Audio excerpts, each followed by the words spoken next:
జేసీ వికృత వ్యాఖ్యలపై రాష్ట్ర వ్యాప్తంగా విస్తృత చర్చ జరుగుతోంది. సభ్యత, సంస్కారం మర్చిపోయి మాట్లాడుతున్న తీరు ప్రజలను ఆగ్రహానికి గురిచేస్తుందని వైఎస్ఆర్సీపీ మాజీ ఎమ్మెల్యే ఉరవకొండ విశ్వేశ్వరరెడ్డి జేసీ ప్రభాకర్ రెడ్డిపై తీవ్ర స్థాయిలో ఆగ్రహం వ్యక్తం చేశారు. అనంతపురం నగరంలోని వైఎస్ఆర్సీపీ కార్యాలయంలో ఆయన మీడియా సమావేశంలో మాట్లాడుతూ, మేము కూడా అదే భాషలో మాట్లాడితే ఎవరూ తట్టుకోలేరు అంటూ ప్రత్యర్థులు మండిపడుతున్నారు. ఏం మాట్లాడావో నీవే ఒకసారి చూసుకో, మీ కుటుంబ సభ్యులకు కూడా చూపించు అంటూ తీవ్ర విమర్శలు వెల్లువెత్తుతున్నాయి. 60 ఏళ్ల రాజకీయ అనుభవం ఉందని చెప్పుకునే జేసీ సమాజానికి ఏం నేర్పిస్తున్నారు? విధానపరంగా మాట్లాడకుండా వ్యక్తిగత దూషణలు చేయటం సరైందా అని అడుగుతున్నారు. డబ్బు లేకుండా రాజకీయాలు చేయలేం అన్న వ్యాఖ్యలపై అది ఆయన విజ్ఞతకే వదిలేస్తున్నారన్నారు. ప్రజాభిమానంతో రాజకీయాలు చేసిన నాయకులను అవమానిస్తున్నారు. కోర్టులపై గౌరవం లేదా? పోలీసులను ఎందుకు రెచ్చగొడుతున్నారు? ఇలాంటి మాటల వల్ల లా అండ్ ఆర్డర్ దెబ్బతినదా అని ప్రజా సంఘాలు ప్రశ్నిస్తున్నాయి. నీ బెదిరింపులకు భయపడేదెవరూ లేరు, మేము చూడని కేసులు లేవు అంటూ కౌంటర్లు ఇస్తున్నారు. జేసీ కుటుంబ ప్రతిష్టను దిగజార్చొద్దు, నాగరికతతో మాట్లాడండి అని హితవు పలికారు. కుసంస్కార రాజకీయాలు మానుకోండి, కంపు రాజకీయాలతో సమాజాన్ని చెడగొట్టొద్దంటూ తీవ్ర ఆగ్రహం వ్యక్తమవుతోంది. ఇప్పటికైనా పార్టీ అధిష్టానం స్పందించి జేసీ వ్యాఖ్యలపై తమ వైఖరి చెప్పాలని ప్రజలు డిమాండ్ చేస్తున్నారు. అవసరమైతే పోలీసులను కూడా కేసు నమోదు చేసి అదుపు చేయాలని కోరుతున్నారు. తాడిపత్రి జేసీ ప్రభాకర్ రెడ్డి గారు వీడియోల ముందు చాలా వికృతంగా మాట్లాడాడు. దానిపైన ఈరోజు ప్రధానంగా ప్రెస్ మీట్ పెట్టడం జరుగుతూ ఉంది.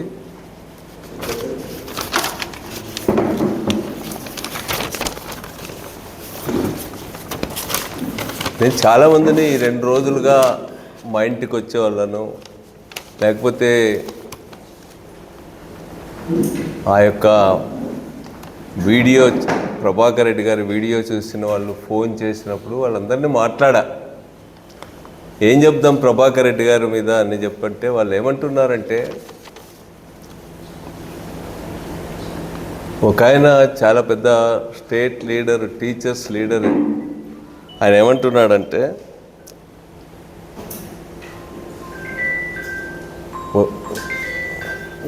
వదిలేద్దామన్నా పేడ పైన రాయేసి చిట్లించుకోవడం ఎందుకన్నా, మనము మర్యాద ఉన్న వాళ్ళం అనేటువంటి పద్ధతిలో ఉన్నాడు. ఇంకో పల్లెల వాళ్ళు వచ్చిన వాళ్ళు ఏమన్నారంటే, ఆయనకి పిచ్చి పట్టిందన్నా, ఆయన మీద ఏమో వదిలేద్దామన్నా, ఎందుకు మాట్లాడాలి ఆయన మీద అన్నా.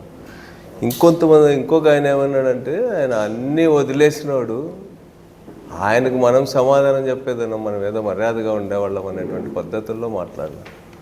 అట్లా ఎవరికి ఫోన్ చేసినా కూడా ఆయన ప్రెస్ మీట్ చూస్తే అందరూ నవ్వుకుంటారు, లాఫింగ్ స్టాక్ అయిపోయినాడు ప్రభాకర్ రెడ్డి గారు అనేటువంటి మాట మాట్లాడుతూ ఉన్నారు. అంటే చాలామంది ఏమంటున్నారంటే, ఒక పనికిరానివాడు, పిచ్చివాడు, తిక్కోడు, ఆయనతో పాటు మనం ఎందుకు ఎగరాలన్నట్టుగా మాట్లాడుతున్నారు. కొంతమంది మాత్రం చాలా గట్టి రిప్లై ఇవ్వాలనేటువంటిది చెప్తా ఉన్నారు. అంత దారుణంగా మాట్లాడడం ఏంది, మేము సహించలేకపోతున్నాం, మా ఊళ్ళో అందరం లారీ వేసుకొని పోదాం అనంతపురికి అని అంటున్నారని చెప్పి ఒక సర్పంచ్ మాట్లాడారు. అట్లాంటి రియాక్షన్స్ ఉన్నాయి. ఈ ప్రెస్ మీట్ పైన చాలా విస్తృతమైన చర్చ జరిగింది. రాష్ట్ర వ్యాప్తంగా కూడా చాలా పెద్ద ఎత్తున యూట్యూబ్ ఛానల్స్లో కానీ లేకపోతే సోషల్ మీడియాలో కానీ ఇవన్నీ కూడా పెద్ద ఎత్తున వాళ్ళు ముందుకు తీసుకుపోయారు. కానీ నేను చెప్పేది ఏమంటే, పెద్దారెడ్డి గారు, ప్రభాకర్ రెడ్డి గారు మాట్లాడిన పదజాలాన్ని మేము కూడా ఉపయోగిస్తే ఈయన మీకు కూడా ఏమైనా పిచ్చేమన్నా అంటారు. అంటే ఎవడు కూడా అట్లా దిగజారి మాట్లాడాలా పాలిటిక్స్లో అని చెప్పి ఎవరు కూడా కోరుకోవడం లేదు. ఎందుకంటే పాలిటిక్స్ అంటే ఈ ప్రెస్ మీట్లు ఇవన్నీ అంటే నేను ప్రభాకర్ రెడ్డో, నేను అనంత వెంకటరామరెడ్డో, పెద్దారెడ్డో చూసేది కాదు. ఇది వేల మంది ఈ యొక్క యూట్యూబుల్లో లక్షల మంది చూశారు. వాళ్ళలో ఇంజనీర్స్ ఉంటారు, డాక్టర్స్ ఉంటారు, సైంటిస్టులు ఉంటారు, ఎంతమందో మేధావులు ఉంటారు, ఎంతమందో ప్రజాతంత్ర ప్రియులు ఉంటారు, ప్రజా జీవితంలో దశాబ్దాల పాటు గడిపినటువంటి వాళ్ళు అందరూ కూడా అబ్జర్వ్ చేస్తూ ఉంటారు. అందుకనే ఏదో ప్రభాకర్ రెడ్డిని ఆయన వాడిన పదజాలాన్ని నేను వాడాలని చెప్పి నేను అనుకోవడంలా. నేను ఒక్కసారి పెద్ద ప్రభాకర్ రెడ్డిని కూడా అడుగుతా ఉన్నా, ఒకసారి నువ్వేం మాట్లాడావో, ఎంత వికృతంగా, ఎంత నీచంగా, ఎంత దారుణంగా మాట్లాడినావో ఒక్కసారి నీవు మాట్లాడింది నీవే చూసుకో, నీకైనా సాటిస్ఫాక్షన్ అవుతుందా అని చెప్పి అడుగుతున్నా. లేకపోతే మీ కుటుంబ సభ్యులు అందరి సమక్షంలో చూడు, వాళ్ళు ఎవడైనా బాగా మాట్లాడినావనే మాట అంటారా, ఈ విధంగా మాట్లాడరాదనేటువంటి మాట అంటారా అని నేను అడుగుతా ఉన్నా. ప్రభాకర్ రెడ్డి గారు నన్ను మా నాన్న మా అమ్మే పరుషంగా ఎప్పుడు తిట్టరా. నా దగ్గర ఉన్న డ్రైవర్స్ను కూడా 30 ఏళ్ళు 40 ఏళ్ళు నా దగ్గర పనిచేసిన పిల్లలు ఉన్నారు. ఒక్కసారి కూడా వాడిని రా అని కూడా ఎప్పుడు మాట్లాడాను నేను. అట్లాంటిది అబ్బా అంటావు, ఆనా కొడుకులు అంటావు, ఈనా కొడుకులు అంటావు, ఎందుకంత దురహంకారం అని చెప్పి నేను అడుగుతా ఉన్నా. ఏం నీ అహంకారం? డబ్బులు ఉన్నాయనే కదా. అక్రమ వ్యాపారాలు చేసి కోట్ల రూపాయలు సంపాదించి పాలిటిక్స్లో నెలవారీ జీతాలు ఇచ్చి 200-300 మందికి తోడేళ్ళు మాదిరి నీ ఎంట పెట్టుకొని తిప్పుతూ, నీ ఇంటి మీదకి వస్తాం, నా ఇంటి మీదకి వస్తాం అని చెప్పి బెదిరించుకుంటూ తిరుగుతున్నావు. నువ్వు డబ్బు లేకుండా ఒక్కరోజైనా రాజకీయం చేయగలవా అని చెప్పి నేను అడుగుతా ఉన్నా. వాళ్ళ ఇంటి మీదకి వీళ్ళ ఇంటి మీదకి వస్తా అంటావు, వాడు జమ్ముల మడుకు పో, నీ జనాన్ని అంతా వేసుకొని పోగలవా నువ్వు? మేమేం నీ మాదిరి గుంపులు వేసుకొని తిరిగే వాళ్ళం కాదు. ఇన్నేళ్ళ రాజకీయాల్లో మహా అంటే 5 మంది 6 మంది పోతాం మేము ఎక్కడికి పోయినా కూడా. ఇవన్నీ చూసిన వాళ్ళమే మేము. చాలా భయానక వాతావరణంలో కూడా పనిచేసాం మేము.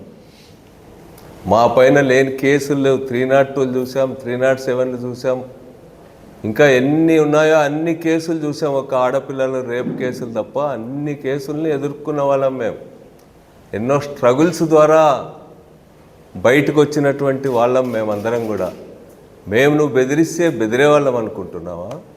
ఏమనుకుంటున్నావు నువ్వు? అసలు ఏం నీ వికృత చేష్టలు? అది ఏమి నీ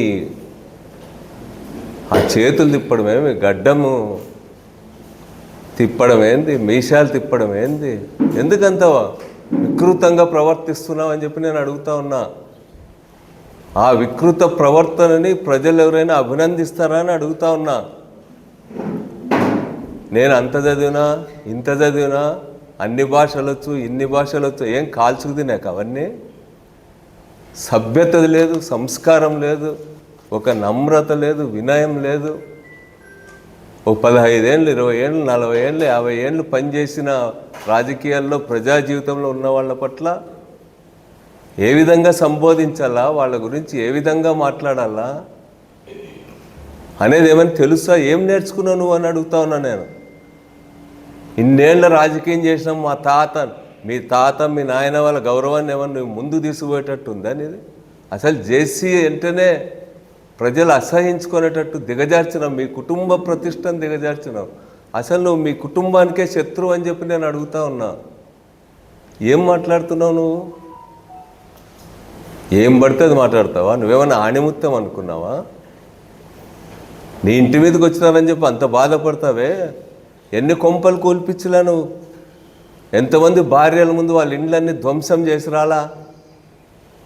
నీ ధ్వంస రచనకు భయపడి, లేకపోతే దుష్టులకు దూరంగా ఉండాలని హైదరాబాద్లో, బెంగళూరులో ఎంతమంది గౌరవంగా బతికే నాయకులు ఊర్లో వదలలేదా?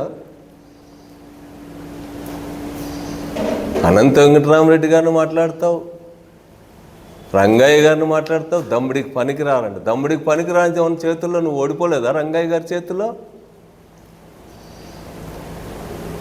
వాళ్ళకి ఏమన్నా మీ మాదిరి ఏమన్నా అట్లాంటి దోపిడీ దొంగతనాలు చేసేటువంటి వాళ్ళు ఏమన్నా ఏం పడితే అది మాట్లాడతారా? నేను అడుగుతా ఉన్న పోలీసులను కూడా, వాళ్ళు మాట్లాడే స్పీచెస్,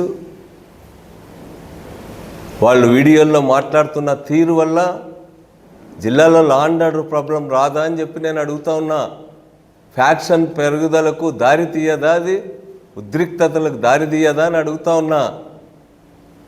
ఇదేమన్నా వీధి పోరాటాల రాజకీయం అంటే ఛాలెంజ్లు చేసుకొని వీధి నాటకాలు అనుకున్నావా నువ్వు? నీ మాదిరి మేము మాట్లాడలేమా?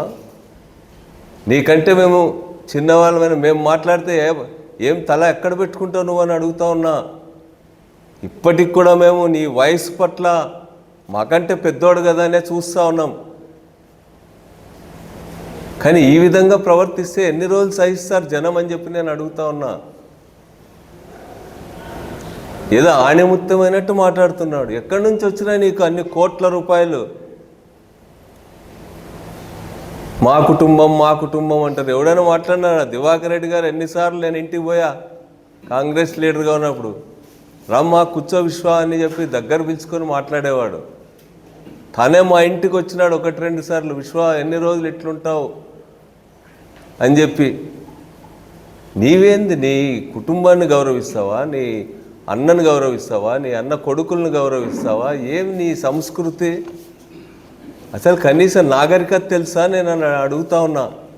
సమాజం అంటే భయం ఉందా? సమాజం అంటే గౌరవం ఉందా? సభ్యత ఉందా? ఏమి నీ అహంకారం, అంత దురహంకారం అనేకి? నువ్వు డబ్బులుండి పాలిటిక్స్ చేసినావేమో, డబ్బులు ఖర్చు పెడితే నీ వెనక జనం వస్తారేమో. మేమందరం కూడా పైసా లేకుండా జేబుల్లో తిరిగిన వాళ్ళము, ప్రజాభిమానంతో రాజకీయాలు చేసినటువంటి వాళ్ళము. నీలాగా డబ్బులు ఇస్తేనే ఎంట రారు మాకు జనం.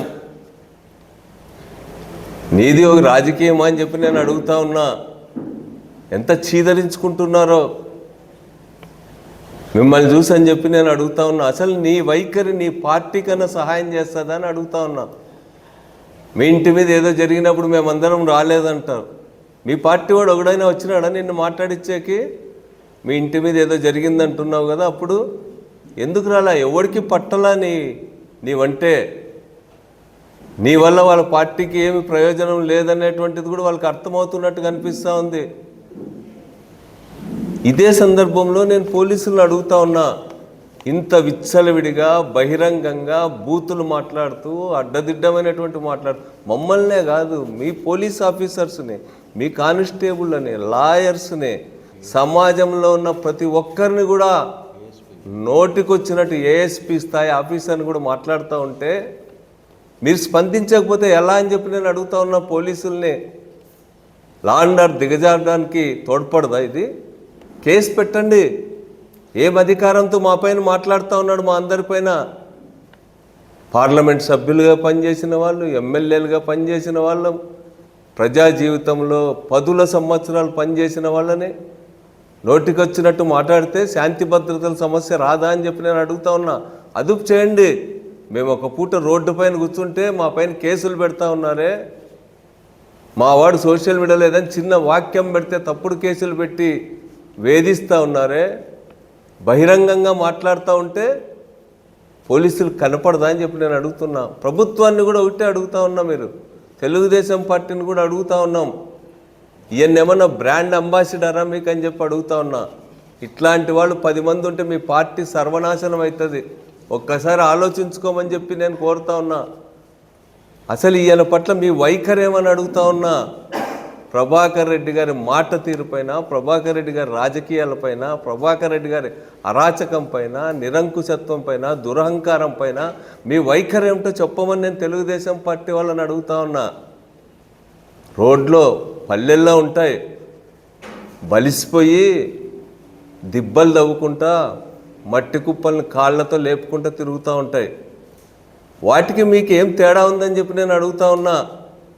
బరి తెగించినారు మీరు. పల్లెల్లో అంటూ ఉంటారు, సాయంత్రం పూట అయితేనే తిట్టి తిరుగుతూ ఉంటారు కొంతమంది, ఊరూరు ఇల్లు ఆ తలుపు తొట్టుకుంటూ ఈ తలుపు ఏమంటారు? ఏం ఈరోజు చాలా ఎక్కువైపోయింది వీడికి, ఇంత తాగేసినాడు అంటూ ఉంటారు. అట్లా వాళ్ళని ఏం చేస్తారు? అందుకని నేను ఒక్కటే అడుగుతా ఉన్నా. ఇన్నేళ్ళు 60 ఏళ్ళ రాజకీయాల్లో ఏం నేర్చుకున్నావు నువ్వు అని చెప్పి నేను అడుగుతా ఉన్నా. ఎదుటివాడిని గౌరవించడం తెలీదు, పెద్దల్ని గౌరవించడం తెలీదు, సభ్య సమాజం పట్ల ఒక గౌరవం లేదు నీకు, దురహంకారం. అసలు నీకు కుసంస్కారి నువ్వు అని అడుగుతా ఉన్నావు. సంస్కారం తెలుసా? ఒక లీడర్లు మాట్లాడితే, ఒక మనిషిని మాట్లాడితే వాళ్ళ కుటుంబ సభ్యులు ఏం బాధపడతారు, వాళ్ళని అభిమానించే వాళ్ళు ఎట్లా ఫీల్ అవుతారు అనేటువంటి కనీస మానవతా జ్ఞానం ఉందా అని చెప్పి నేను అడుగుతా ఉన్నా. ఏం పడితే అది మాట్లాడతావా? ఏం చేస్తావు నువ్వు? 20 జీపులు వేసుకొని వస్తావు అంతే కదా. మేము 5 మంది నలుగురే తిరుగుతూ ఉంటాం. నాకేం అట్లా నీ మాదిరి జనాన్ని వేసుకొని తిరిగే అలవాటు కూడా లేదు. అయినంత మాత్రం భయపడతామా? అన్నీ చూసినాం మేము కూడా. మా నాన్న మా తమ్ముడు అత్త గావించబడిన 2వ రోజే నడిచి తిరిగిన పల్లె పల్లె ఇల్లు తిరిగి జనాన్ని సమీకరించి ఎస్పీ ఆఫీస్ ముందు 100 మందితో ధర్నాలు చేశాం. భయపడలా. మాకు అప్పుడు జీపులు లేవు, మోటార్ బైకుల్లో తిరిగిన మా గన్మెన్ ఎక్కించుకొని మోటార్ బైకులో తిరిగి భయానక వాతావరణాల్లో పనిచేసినాం. హత్యలు జరిగిన 2 నెలలకే మా పార్టీ జిల్లా సెక్రటరీగా కమ్యూనిస్ట్ పార్టీలో పెడితే 1.5 సంవత్సరంన్నర చేపల మీద ఆఫీసులో పడుకున్నాం. ఈ కష్టాలన్నీ కూడా మేము చూసిన వాళ్ళం. మేము ప్రజాభిమానంతో రాజకీయాలు నడిపేవాళ్ళం కాదు, నడిపేవాళ్ళం నీ మాదిరి దురహంకారంతో, డబ్బులతో, అక్రమ వ్యాపారాలతో, అక్రమ సంపాదనతో, దందాలతో పాలిటిక్స్ నడిపేవాళ్ళం కాదు. అందుకనే మాకేం భయం లేదు ఇట్లాంటివన్నీ కూడా. నేను అందుకనే విజ్ఞప్తి చేస్తున్నా, విఘ్నులందరూ కూడా ఇట్లాంటి వాటిని సమాజం నుంచి వెలివేయాల ప్రజలు. ఇట్లాంటి కంపు రాజకీయాలు, ఇట్లాంటి దుర్మార్గం రాజకీయాలు, ఇట్లాంటి నీచమైన రాజకీయాలని ఈరోజు వెలివేయాలని చెప్పి నేను కోరుతున్నా.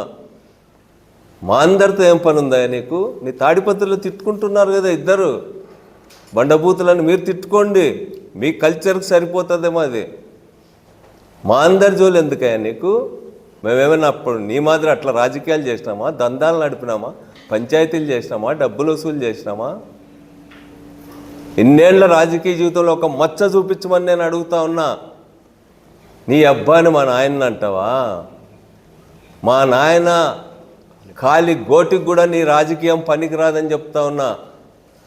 ఏం చరిత్ర ఉంది నీకు?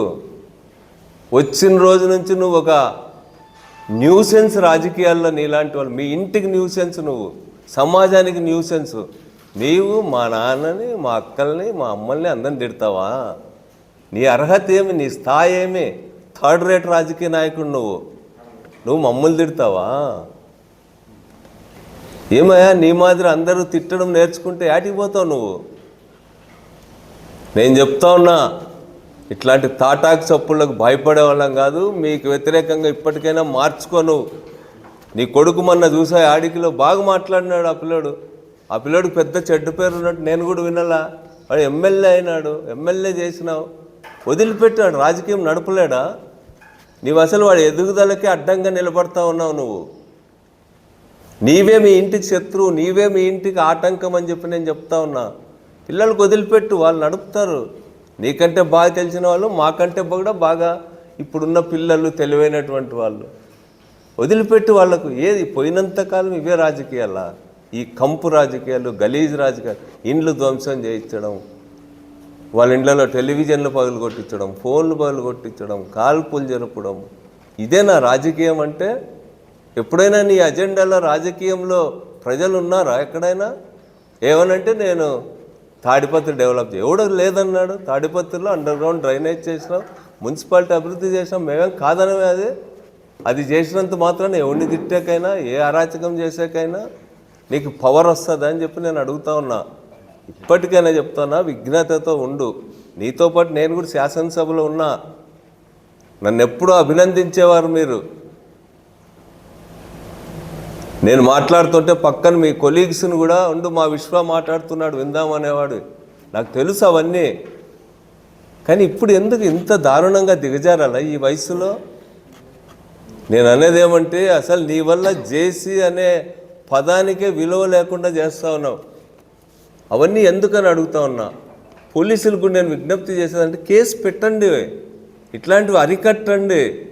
ఎక్కడికి దారి తీసావు? మీ పోలీస్ ఆఫీసర్ని తిడతాడు, ఎస్పీ గారితో సహా అందరినీ తిడతాడు, ఇంకో రోజు పొగుడుతాడు.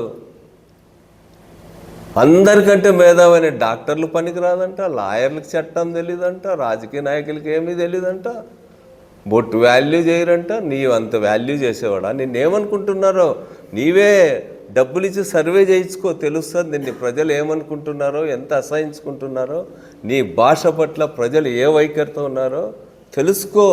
పాలిటిక్స్ అంటే సమాజం గురించి ఒక భయం ఉండాలా. సమాజం అంటే లెక్కలేనివాడు ఎప్పుడు కూడా పాలిటిక్స్లో 4 సీట్లు గెలవచ్చు, 4 ఇది గెలవచ్చు, కానీ గౌరవాన్ని నువ్వు సంపాదించుకోలేవని చెప్తాను. అందుకని నేను ప్రభాకర్ రెడ్డి గారికి మళ్ళీ ఆ రోజు ఏ మూడ్లో ఉండి మాట్లాడినాడో అంత ఘోరంగా మాట్లాడడం అనేటువంటిది నేను తీవ్రంగా ఖండిస్తున్నా. నేనే కాదు, అందరు కూడా ఇట్లాంటి దాన్ని ఖండించాలని సోషల్ మీడియా ద్వారా ఇతరత్ర కూడా ఈ పదజాలాన్ని మేము అంగీకరించమనేటువంటి రీతిలో అందరూ కూడా స్పందించాలని కోరుతున్నాం.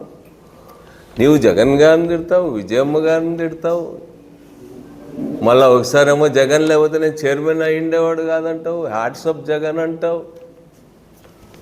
ఏం అసలు నీ దానికి ఏమన్నా ఒక బ్యాలెన్స్ ఉందా నువ్వు మాట్లాడే దాంట్లో? నేను కోరేది ఏమంటే, ఇన్నాళ్ళు పాలిటిక్స్లో ఉన్నావు, గౌరవంగా ఉండు, మర్యాద ఇచ్చి పుచ్చుకోండి. నేను ఎప్పుడు నిన్ను అన్నానే సంబోధించేవాడిని. నీవు కూడా నేను కనపడితేనే కౌగులించుకునేవాడివి. కానీ ఎందుకు నిన్ను అట్ట మాట్లాడినావు? నన్నే కాదు, ఆ వెంకటరామరెడ్డి గారిని, రంగయ్య గారిని, ఏం వాళ్ళంతా ఎంపీలుగా పనిచేసిన తిట్టు. నీకు రాజకీయాలను విమర్శించు, లీగల్ సెల్ వాళ్ళని తిడతావు, లాయర్లను తిడతావు, విధానపరంగా విమర్శ చేయి. మీ వైఎస్ఆర్ పార్టీ విధానం తప్పని చెప్పు. జర్నలిస్టులు ఇంకెంత ఘోరంగా తిడుతుంటాడో పాపం. వాళ్ళే తిట్టించుకుంటారు, వాళ్ళే రాస్తుంటారు ఆయన గురించి కూడా, వాళ్ళకే వదిలిపెడతామా? కానీ తప్పు కదా ఆ విధంగా గౌరవంగా ఉన్న వాళ్ళు. మేము ఇప్పుడు ఒక ప్రెస్ మీట్ పెడదామంటే ఒక 5-6 మంది జర్నలిస్టుల దగ్గర ఏం మాట్లాడితే బాగుంటుందన్నా, ఎట్ట మాట్లాడితే బాగుంటుందన్నా అని అడుగుతాం. అదో గౌరవం, వాళ్ళకున్న అనుభవం మీద మాకున్న ఒక విశ్వాసం. మాకు తెలియక కాదు, 4 చోట్ల కూర్చొని లేస్తూ ఉంటారు, ఎట్లా బాగుంటుందని అడుగుతాం. నీకు ఎవరి మీద గౌరవం ఉందని చెప్పి నేను అడుగుతున్నా. అందుకనే నేను మిమ్మల్ని అందరినీ కూడా కోరేది ఏమంటే, ఇట్లాంటి రాజకీయాల్ని అందరూ వ్యతిరేకించాల్సినటువంటి అవసరం ఉంది. ముఖ్యంగా ప్రజానీకానికి, డెమోక్రటిక్ ఫోర్సెస్ని అడుగుతున్నాం. మేము ఇంకొక ప్రెస్ మీట్ కూడా నువ్వు ఈరోజు పెట్టొచ్చు, పోయి ఇంకా బూతులు తిట్టొచ్చు, కానీ ఎందుకు కంప మీద రాయి ఎందుకు వేస్తావు అంటున్నారు కొంతమంది. నేను అడుగుతాను, ఈ కంపుని అట్లే వదిలిపెడితే దుర్వాసన కొట్టి మొత్తం అక్కడున్న ప్రజలంతా కూడా రోగగ్రస్తులను చేస్తుంది అది. అందుకని దీన్ని ఎవడో ఒకటి ఆడవతే ఎదుర్కోవాల్సిందే, ఎదుర్కొంటాం. ఈరోజు కాదు, ఇప్పటికైనా మీరు ఆపుకోకపోతే 1000 మందిని సమీకరిస్తాం, ప్రజల్లోకి పోతాం. ఇట్లాంటి హింసా రాజకీయాలు, ఇట్లాంటి అప్రజాస్వామిక రాజకీయాలు, నిరంకుశ రాజకీయాలు, దిగజారుడు రాజకీయాలకు వ్యతిరేకంగా ప్రజాభిప్రాయాన్ని కూడగడతాం. తెలుగుదేశం పార్టీ రాష్ట్ర నాయకత్వాన్ని కూడా ఆలోచింపజేసేటట్టు ఈ స్ట్రగుల్ని ముందుకు తీసుకుపోతాం. తొందరలోనే మా జిల్లా పార్టీ చర్చించుకొని వీటన్నిటిని మాట్లాడతాం అనేటువంటి విషయాన్ని కూడా తెలియజేస్తా ఉన్నాం.